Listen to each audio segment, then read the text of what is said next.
Muy buenas tardes a todos y bienvenidos a una nueva edición de nuestros seminarios online.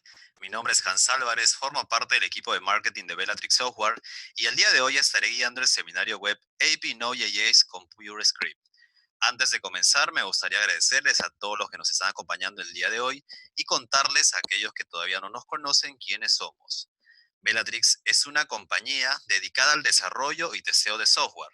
La empresa fue fundada en el año de 1993 en Mendoza, Argentina, y con el tiempo fuimos expandiéndonos en toda Latinoamérica, inaugurando centros de desarrollo en Lima, Buenos Aires, Bogotá, Silicon Valley y en el último año en Barcelona.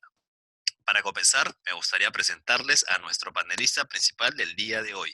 Él es Erifran Núñez, Frontend Developer aquí en Bellatrix Software. ¿Cómo estás, Erifran? Bienvenido y gracias por estar con nosotros el día de hoy. Vale, muchas gracias. Básicamente hoy en este seminario estaremos viendo algunos temas, sobre todo de programación funcional y por qué lo utilizamos. En este caso estaremos hablando un poco de la herramienta de PureScript. Perfecto, muchas gracias, Erifran. Bueno, antes de comenzar, quiero recordarles a todos que pueden realizar las preguntas o dudas que tengan a través de Twitter usando el hashtag PureScriptBSF. O también pueden hacerlo a través de la sección Q&A de Zoom que aparece en la parte inferior de su pantalla. Al realizar el seminario vamos a tener un espacio de 15 minutos para responder alguna de las preguntas que nos hagan llegar. Muy bien, comencemos con el seminario. Adelante, Erifran. Bueno, vamos a hablar un poco de la agenda de lo que vamos a estar tratando. Vamos a estar hablando sobre todo de programación funcional y qué son transpiradores.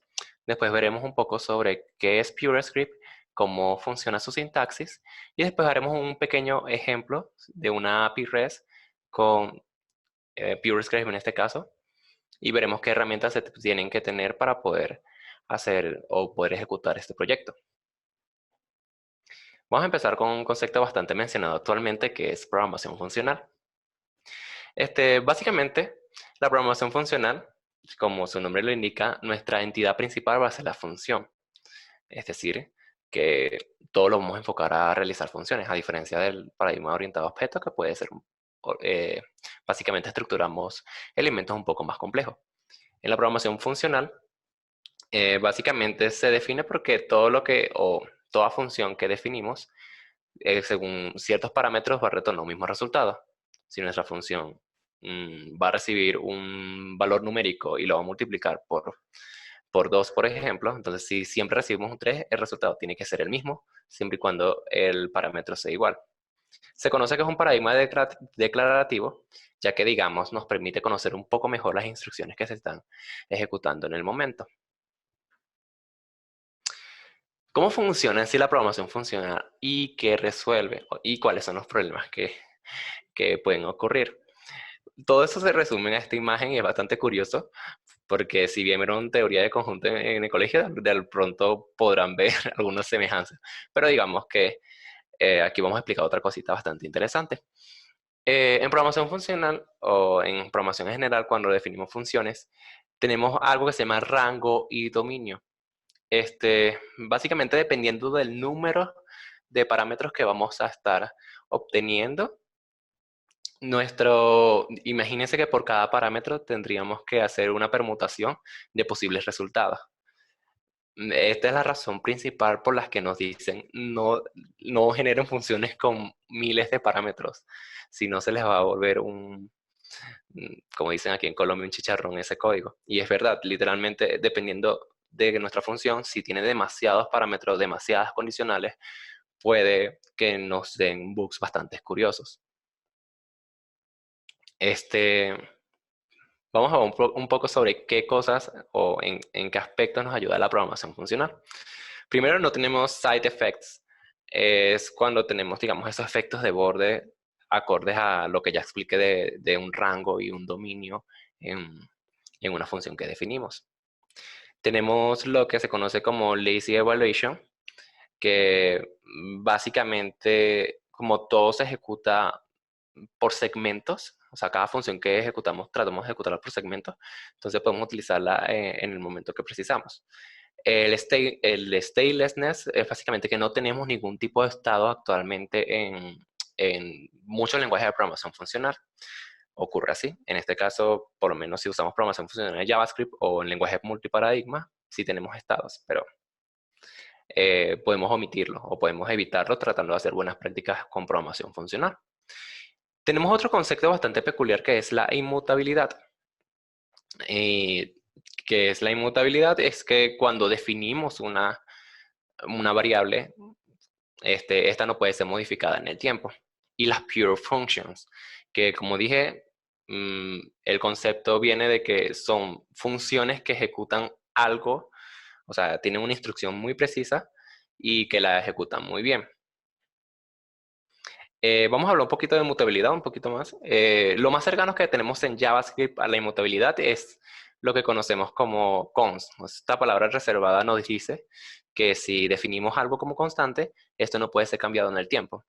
En cambio, let sí puede ser modificado en el tiempo. Aparte que tiene algunos otros elementos. Entonces, este es nuestro primer acercamiento al tema de inmutabilidad en la programación funcional. No podemos modificar lo que ya declaramos. Entonces, vamos a hablar un poco de qué es una pure function y cómo funciona, ¿no? Para esto vamos a hablar un poquito de lo que es lambda cálculos, no muy a profundidad, pero sí vamos a hablar un poquito qué es eso. Lambda cálculo es básicamente, como les expliqué al inicio, tenemos por cada función que definimos un rango y un dominio. En lambda cálculos buscamos hacer pequeñas funciones que ejecuten una labor muy bien para que el resultado no sea mutable en el tiempo. O sea, si recibo un parámetro 3 en una función que me hace una multiplicación por n valor, entonces el resultado debería ser siempre el mismo. Y eso puede ocurrir en múltiples elementos. Vamos a poner otro tipo de ejemplo que podemos tener en funciones, y es que no solo podemos recibir números, hay funciones que reciben string, y el número de posibilidades en las evaluaciones de los string pueden multiplicarse. Entonces, ¿qué venimos a resolver con el cuento de lambda cálculos? Es que nuestras funciones hagan algo muy pequeño, o sea, segmentamos nuestra lógica en funciones muy pequeñas que que cumplan sus objetivos bastante bien. Entonces, una pure function, si lo escribimos matemáticamente, podemos decir que f de x es igual a x por 2. Si nuestra x o nuestro valor de entrada es un 3, el output siempre será un 6. Así es bastante claro el ejemplo, ¿no? Ahora, entendiendo un poco el concepto de pure function, podemos comprender un poco más de pronto qué es un currying. Y esto también en JavaScript va a otro concepto que se llama closure. Estaré hablando de ellos en breve. Recuerden que pueden dejar sus preguntas en el chat de Zoom. Si tienen alguna, ya se estaré respondiendo al final de este seminario. Entonces, vamos con lo que es un curry. Un curry básicamente es cuando encadenamos estas cajas negras, que serían nuestros pequeños lambda cálculos o nuestras pequeñas funciones muy bien definidas, las encadenamos para que nos den un nuevo resultado. Aquí logramos evitar el tema del rango de dominio que mencioné al inicio, que definíamos en otras ocasiones funciones con demasiados parámetros, y posiblemente eso nos generaría bugs, ya que tenemos una permutación muy grande de posibilidades al momento de ejecutar ese código. Una de las formas en la que podemos, digamos, recibir varios parámetros es encadenar funciones que ejecuten lo que necesitamos, o sea, que reciban lo que necesitamos y ejecuten su función bastante bien, encadenándolas, devolviendo nuevas funciones. En este caso, tenemos nuestra primera función, que es una f de x, que nos retorna una f de y al final esa f de y hace la sumatoria de los dos elementos.